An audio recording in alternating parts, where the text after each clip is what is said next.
Okay, a topic I'd like to cover that we haven't made it to yet is that of three-state gates.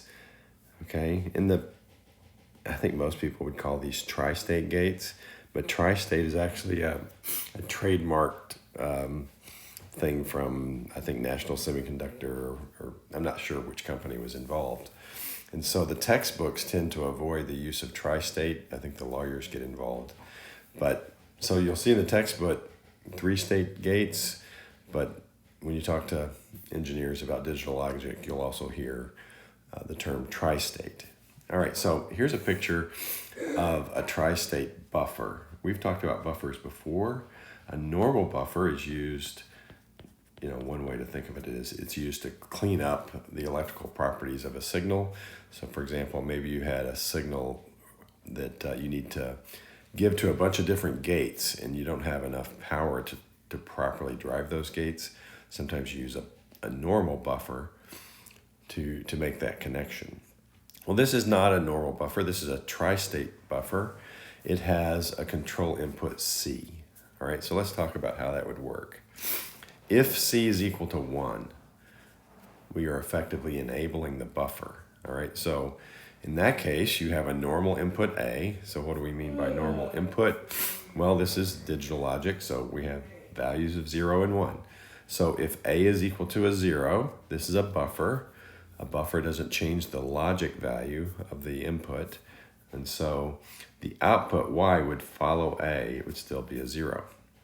Okay, and then if we switch that, okay, what's the other value that A can take on? Well, it's digital, so the other value is 1. If the control input is 1, the output would be a 1. It just follows the input because it's a buffer. All right, so the difference here between a normal buffer and a tri-state buffer is you do have this ability to control the output. All right, so if I make C equal to 0, then effectively this looks like a high impedance. Okay, so here's one example of a high impedance. Like, let's say we had a resistor.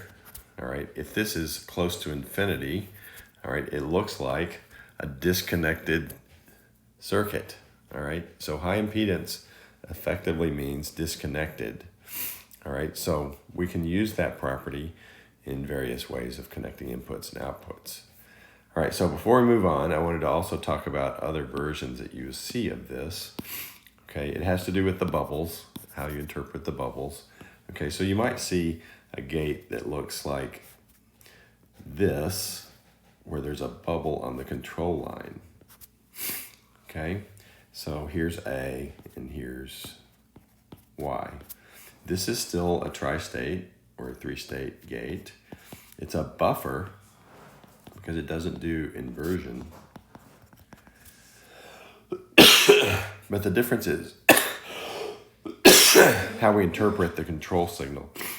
In this case, if C is equal to 0, then Y follows A. But if C is equal to 1, we get Y equal to high impedance. All right, so that's one combination. Another combination you might see is, let me move this over, a tri-state inverter. Okay, so where you see something like an inversion, here's A, and on the output Y, we're wondering what Y is going to be, and you have a control line. Okay, so Y is going to be equal to A bar if C is equal to 1, and Y is going to be equal to high impedance if C is equal to 0. Okay, it's a 1 because there's not a bubble on the control input. Okay, and then, the last combination you could have would be a tri-state buffer with a low true enable signal. All right, so in that case, Y is going to be equal to A bar if C is equal to 0, and it's going to be equal to high impedance if C is equal to 1. All right, so those are the combinations, and you might ask yourself, what are tri-state gates used for? I looked in Wakerly. Wakerly makes the claim that most of the time tri-state buffers, tri-state signals are used in the context of a bus and interfacing with microprocessors. So when you get to microprocessors, you might hear about that. All right, I also wanted to point out, functionally, you could also build something like a multiplexer where you can share a line with tri-state devices where these outputs are all connected together, but if you control it in the right way, you don't get what we would call fighting across the various lines because one clearly has control of the line. All right, so let's think about that. Let's say that we had this circuit. Okay, so these are all tri-state buffers that you see here, here, here, and here. All right, so I have effectively 4 lines, I0, I1, I2, and I3. All right, and so what I'm seeing next is a decoder circuit. All right, we've talked about decoders. All right, so let's go through the operation of this circuit. So first of all, the interesting case is when, well, let's do the boring case. What if enable is equal to 0? Okay, if enable is equal to 0, none of these lines are selected. Okay, so we get all zeros coming out. All right, if we get all zeros coming out, the control lines are all zeros. All right, and so nothing is effectively connected to Y. Y is effectively connected to, nothing. It's a high impedance state. Okay, all right, so that's the boring case, but it's an important one too. All right, so let me get rid of these. All right, now let's talk about the case where you have enable equal to 1, so we want the circuit to select something, and we can control what's selected by the control of the select lines. Okay, so if I select S1 equals 0, S0 equals 0, so S1, the implication here is S1 is the MSB, okay, but 0, 0 is output 0, okay, so that would be a 1, 0, 0 for this decoder. We know how decoders work, so there we are. All right, that means this is a 1 and these are zeros.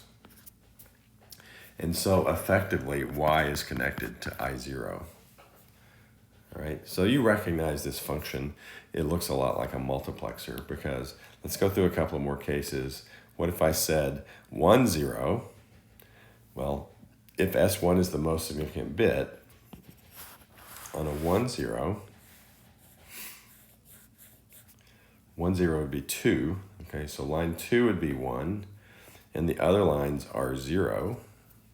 Okay, and so these gates are all wired together. That's an unusual thing. We don't normally do that, and you can't do that unless you have tri-state gates. All right, so we connect these outputs together.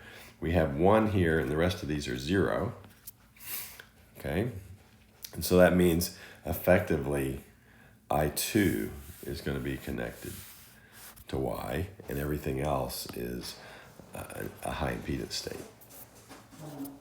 Okay, so that's a short coverage of tri-state gates. We won't use those very much, but I wanted you to know what they are. The other thing I wanted to make sure you are aware of, don't you think it would be problematic if we had a circuit that tried to connect 2 of these to a 1 at the same time? So disregard this part of the circuit for now. What if I tried to do 1, 1 here? That would cause a problem because I could potentially get a conflict if this is a 0 and this is a 1. We're now trying to connect Y to a low voltage and a high voltage. That's problematic. Okay, so when you come up with a circuit design that uses tri-state gates, you have to take care to make sure that there's no conflict between what gets connected on the outputs of the tri-state gates. I think that's fairly obvious, but I wanted to make sure I pointed that out. Okay, so that's the topic of tri-state gates. It's a good thing to show up on multiple choice exams. I'll probably also cover down the road what that would look in Verilog. Okay, so if it's Verilog, what would be the possible outputs for a tri-state gate? Well, Verilog has 0 and 1. It also has X. Remember, in the context of Verilog, X means undefined. It doesn't mean don't care. It just means we haven't defined that yet. And then we would add the additional state that it's high impedance. So 4 things can come out of a Verilog description for a tri-state gate. All right, so that covers that, and we'll move on to the next topic.